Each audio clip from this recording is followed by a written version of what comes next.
સુરેન્દ્રનગર દૂધરેજ સંયુક્ત નગરપાલિકાના 90 સફાઈ કર્મચારીઓને છૂટા કરી દેવામાં આવતા સફાઈ કર્મચારીઓમાં ભારે રોષ જોવા મળી રહ્યો હતો, જેમાં 90 સફાઈ કર્મચારીઓએ કલેક્ટર કચેરીએ આત્મવિલોપનની ચીમકી ઉચ્ચારી હતી। સફાઈ કર્મચારીઓ લઘુત્તમ વેતન અને પીએફ સહિતની રકમ પણ પાલિકાએ સફાઈ કર્મચારીઓને ન ચૂકવી હોવા મુદ્દે રોષ જોવા મળ્યો હતો। આ ઉપરાંત સફાઈ કર્મચારીઓને પૂરતું વેતન અને કામ પર પરત લેવામાં નહીં આવે તો આત્મવિલોપનની ચીમકી જિલ્લા કલેક્ટર સમક્ષ સફાઈ કર્મચારીઓએ આપી હતી, જેને લઈ કલેક્ટર કચેરીમાં ચુસ્ત પોલીસ બંદોબસ્ત ગોઠવવામાં આવ્યો હતો। કલેક્ટર દ્વારા પહેલા રજૂઆત ન સાંભળવામાં આવતા સફાઈ કર્મચારીઓ કલેક્ટરની ઓફિસ બહાર જ બેસી ગયા। સુરેન્દ્રનગર નગરપાલિકા દ્વારા છેલ્લા 20 વર્ષ કરતાં વધારે સમયથી 90 થી વધારે મહિલાઓ જે અહીંયા સફાઈ કામદારો છે, જેઓનું અહીંયા સુરેન્દ્રનગર નગરપાલિકા દ્વારા વારંવાર શોષણ કરવામાં આવે છે।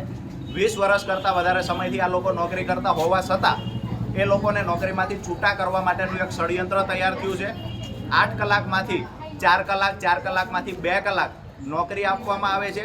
આ લોકોએ કેટલી કલાક નોકરી કરી, મહિનામાં કેટલા રોજ ભર્યા, એની કોઈ લેખિતમાં ડાયરી રાખવામાં આવતી નથી નગરપાલિકા દ્વારા। આ લોકોને વારંવાર એક જ ધમકી આપવામાં આવે છે કે 8 કલાક રોજગારી માંગશો અને પૂરું વેતન માંગશો, જે નગરપાલિકાનો ઠરાવ હતો એ મુજબ પૂરું વેતન માંગશો તો તમને નોકરીમાંથી હાંકી કાઢવામાં આવશે। આ ધમકીઓ વારંવાર મળી રહી છે, આ લોકોની રોજગારી છીનવાઈ રહી છે।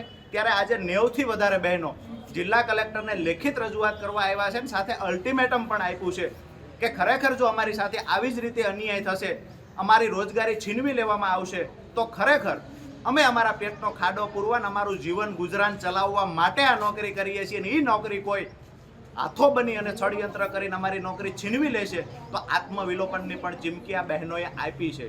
ત્યારે અમારી ગુજરાત સરકારને નમ્ર વિનંતી છે કે 2 કરોડ રોજગારીની જે માન્ય પ્રધાનમંત્રી વાત કરતા, દરેક હાથને રોજગારી આપવાની વાત કરતા, આજે આ બહેનાઓ જે 20 વર્ષ કરતાં વધારે સમયથી નોકરી કરતી બહેનોની નોકરી કોઈ હાથો બની છીનવી રહ્યું છે। ત્યારે અમે સરકારને નમ્ર વિનંતી કરીએ છીએ કે આ બહેનોને 8 કલાક પૂરા વેતન સાથે રોજગારી આપવામાં આવે। પાલિકાની અંદર અમે 20 વર્ષથી નોકરી કરી છે। અમને ધમકી પહેલાં અમારું સમાધાન કરી અને ધમકી આપીને અમારી 4 કલાક કરી નાખેલમાં સૌ, અને અત્યારે અમે 10 દિવસથી એક જ ધારા ઘરે બેઠા છીએ। અમારા છોકરાનું પૂરું અમારું પોષણ મળતું નથી ભણાઈ એકતા અમને।